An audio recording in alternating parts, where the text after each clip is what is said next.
안녕하세요. 도전 한 문제. 네, 오늘 문제는 부동산학개론은 거미집 이론, 민법은 비진이 의사표시와 통정호의 표시 요 살펴보겠습니다. 여기 있는 각각의 수업 내용과 문제는 여기 카페 주소도 있고 하니까 다 동영상 밑에 링크로 걸어 놓도록 할게요. 자, 그러면 첫 번째 1번. 요 문제가 거미집 이론의 문제하고 제가 저번 시간에 탄력성 3개를 이용한 걸 했었잖아요. 근데 3개짜리가 너무 좀 힘들 수가 있어요. 그래서 우리 시험에 가장 많이 나오는 2개짜리 소득 탄력성과 가격 탄력성 2개를 이용하는 문제와 그 다음에 거미집 이론을 한번 혼합해서 문제를 만들어 봤는데, 자, 한번 보겠습니다.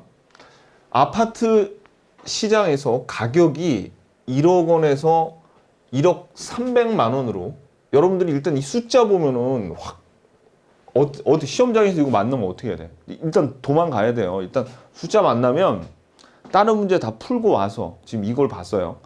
다른 문제 풀고 와서 이걸 봤어. 그랬더니 1억에서 1억 300만 원으로 가격이 올랐대요. 아파트 가격이. 그때 아파트의 공급은 100만 가구에서 103만 가구로 증가했대요. 이게 공급의 법칙이죠. 요 가격이 상승하니까 공급량이 증가했네요. 공급의 법칙. 자, 근데 여기까지가 공급에 관한 얘기고, 아파트의 수요의 가격, 소득 탄력성이 2래요. 2. 소득 탄력성이 2예요. 그리고 소득이 2% 증가하고, 그 다음에 가격이 3% 상승할 때 수요는 1% 증가한답니다. 자, 이 시장을 분석한 내용 중 틀린 것은 요렇게 얘기를 했는데, 여러분들이 여기에서 있잖아요. 2개로 나눠서 볼 줄 아셔야 돼. 왜냐면 여기 보면 5번 지문에 뭐가 나오냐면 거미집 모형에 대해서 발산형이냐 수렴형이냐 순환형이냐 지금 이거 물어보고 있죠. 그러면 우리가 요거를 구하려면 이걸 반으로 쪼개 가지고 여기에서는 공급 탄력성 구해야 되고, 요 나머지에서는 뭐 구해야 되냐면 수요의 가격 탄력성 구해가지고 얘네 둘이 서로 비교해 봐야 돼요. 탄력성의 크기를 알아야 되죠. 그죠? 그래가지고 요 문제는 보시면 가격하고 수량이 나와 있는데, 일단 여기 보면은 탄력성은 시작점 방식으로 구한대죠. 시작점 방식으로. 그러니까 이거 어떻게 구하면 돼요? 그렇죠. 가격이 이게 길게 나와 있지만 요거 사실 얘네들 다 삭제해 버리면 그러니까 100에서 103으로 오른 거예요. 3% 가격이 3% 상승한 겁니다. 그죠? 그랬을 때 요 가구 수도 공급량도 100에서 103이니까 이것도 3% 증가한 거죠. 그랬더니 이거 3% 증가했대. 그러면 공급 탄력성은 몇이에요? 공급 탄력성은 1이 나왔어요. 1이. 여기서 공급 탄력성은 이렇게 구하면 되는 거예요. 공급 탄력성 1이 나왔다. 그래서 여기 지문 중에 아파트 공급량은 3% 증가한다. 아파트 공급량이 100에서 103이니까 3% 증가한 거 맞죠? 요거는 뭐 그냥 하나 주는 지문이죠. 그죠? 자, 그 다음에 이제 수요의 가격 탄력성을 구해야 돼. 수요의 가격 탄력성. 그래야지 우리가 요 5번 지문을 해결할 수 있거든요. 근데 지금 요 문제에서 우리에게 주어진 게 뭐가 주어졌냐면요. 이게 주어졌어요. 자, 봐봐요. 자, 주어진 내용이 이런 것들이 주어졌는데, 자, 보세요. 일단 우리는 가장 중요한 사실, 저번 주에도 우리가 봤던 건데, 가령 소득이 변해서 수요가 플러스 3% 변했대요. 근데 가격에 의해서 몇 퍼센트가 변했는지는 몰라. 근데 아무튼 요 가격에 의해서 변한 수요량과 소득에 의해서 변화량을 살펴봤더니, 만약에 이게 2%라고 해봐요. 그러면 요 가격으로 변한 수요량 때문에 몇 퍼센트가 바뀌었다는 겁니까? 요거 더하기 이게 돼야 되잖아요. 그러니까 요거는 마이너스 1%일 거라고 요거를 추측을 해내야 되는. 그러니까 우리 공인중개사 시험에서는 아무튼 요 분자의 수요 퍼센트를 구하는 거를 굉장히 좋아합니다. 이런 걸 내는 거를. 자, 근데 우리에게 지금, 자, 보세요. 근데 우리는 거미집 이론을 완성하기 위해서는 여기에 있는 수요의 가격 탄력성을 알아야 돼. 그러면 이 수요의 가격 탄력성을 구하려면 방금 전에 여기 2%하고 소득 탄력성이 소득의 변화가 2%고 소득의 탄력성이 2라는 걸 주어줬죠. 요걸 안 줬단 말이에요. 그러면 요거와 여기 뭐가 돼야 돼? 소득에 의해서 4%라는 거를 여기서 구했죠. 왜? 소득 탄력성이 2로 주어지고 요 소득이 2% 변화니까 요건 4가 돼야지 요게 2가 될 거 아닙니까? 그죠? 그러니까 봐봐요. 자, 우리의 최종 목표는 이건데 일단 주어진 문제에서 소득에 의해서 4%가 변한다는 걸 주어졌죠. 근데 요거 더하기 요거가 뭐가 돼야 돼? 1이 돼야 돼. 그러려면 요게 몇 %가 와야 돼? 그렇죠? 이게 3%, 마이너스 3%가 돼야지 요게 1이 되는 거죠. 그죠?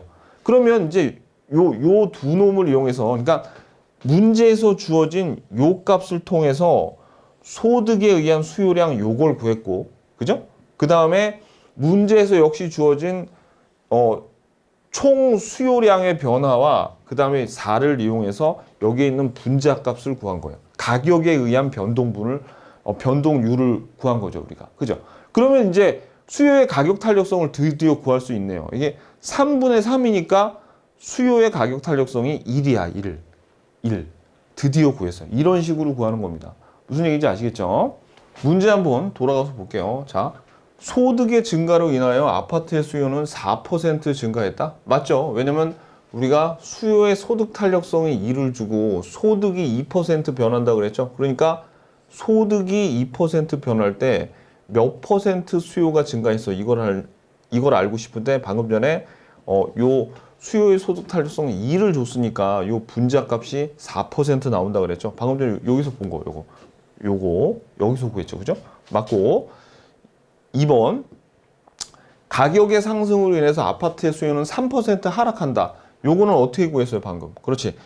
방금 전에 우리가 요 값을 알았고 그 다음에 문제에서 요거는 주어졌잖아요. 그러니까 요거 더하기 이게 1이 돼야 돼. 4 더하기 요게 1이 돼야 되니까 여기서 마이너스 3%, 그죠? 그래서 하락한 거예요. 3% 하락. 그 다음에 아파트의 수요의 가격 탄력성은 1이다. 그죠? 지금 뭘로? 가격이 3% 상승한다고 여기서 주어줬잖아요. 3% 상승한다고. 그죠? 근데 여기에 마이너스 3이니까 3분의 3. 수요의 가격 탄력성은 절대값 씌워야죠. 그러니까 1이 나오는 거죠. 1. 오케이. 그 다음에 아파트의 공급량은 3% 증가한다. 아까 이거 봤죠? 자, 그리고 우리가 공급 탄력성을 아까 1이라고 나왔잖아. 그죠? 1이라고 나왔어.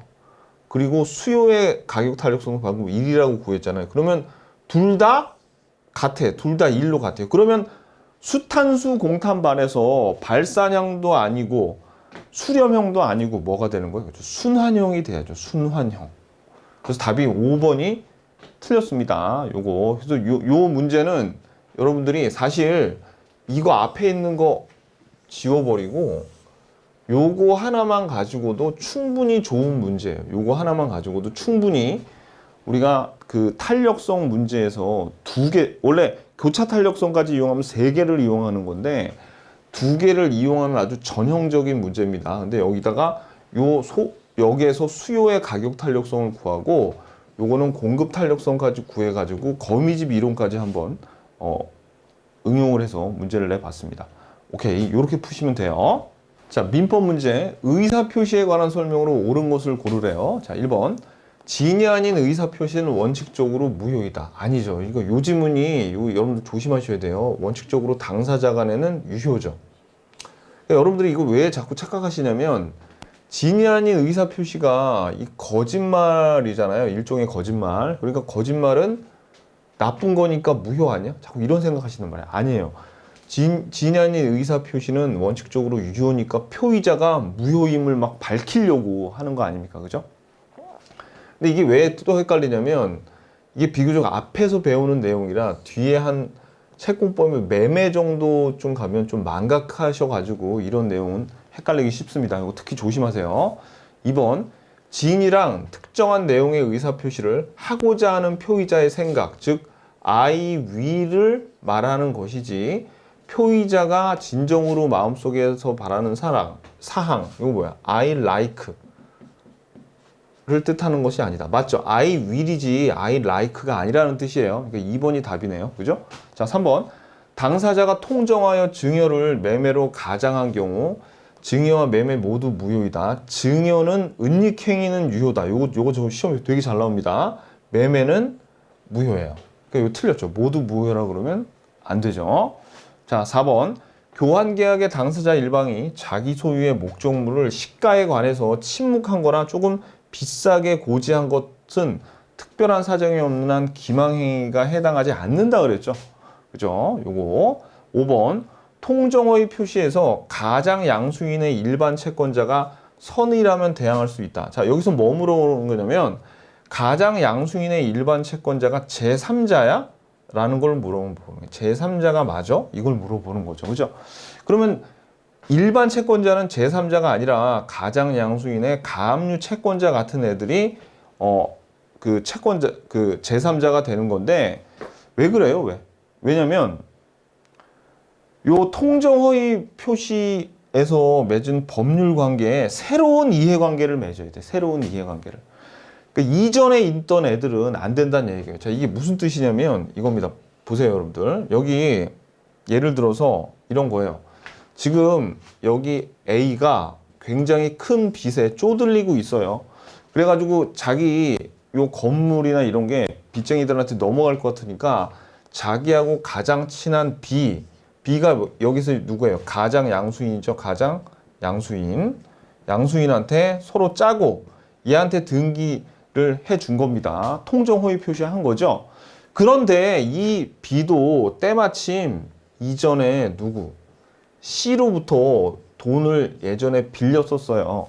그러면 얘가 누구냐면 일반 채권자.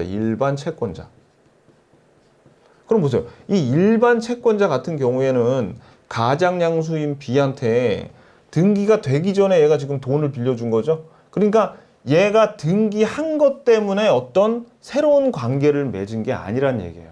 이 일반 채권자는. 그런데 이 일반 채권자가 이제부터 봐봐요. 이 일반 채권자가 돈을 갖고 있어요. 이때는 제3자가 아니에요. 새로운 이해관계를 맺은 게 아니니까. 그런데 봐봐요. 아까 A가 B한테 등기해줬죠. 그러면 이제 등기가 A로부터 소유권 이전 B 앞으로 이렇게 등기가 됐을 거라는 얘기예요. 그럼 이제 통정허위 표시에서 새로운 권리관계가 이제 맺어졌어. 소유권 이전 등기 법률 관계가 맺어졌죠. 등기가 됐어요. 그런 다음에 이 일반 채권자 얘 앞에 부동산이 있네? 해가지고 여기다가 가압류 걸었대. 그러면 이제 C는 더 이상 일반 채권자가 아니라 가압류 채권자가 된 거죠. 그럼 이 가압류가 여기 들어왔다는 것이 이 가압류 자체가 어떻게 통정허위 표시에 의한 법률 관계의 새로운 이해관계가 이제 이 가압류 때문에 성립이 된 거예요. 그러니까 이 가압류 채권자는 뭐가 되는 거야? 새로운 이해관계를 맺은 자니까 제3자가 되는 거죠. 일반 채권자는 제3자가 아니라는 얘기입니다.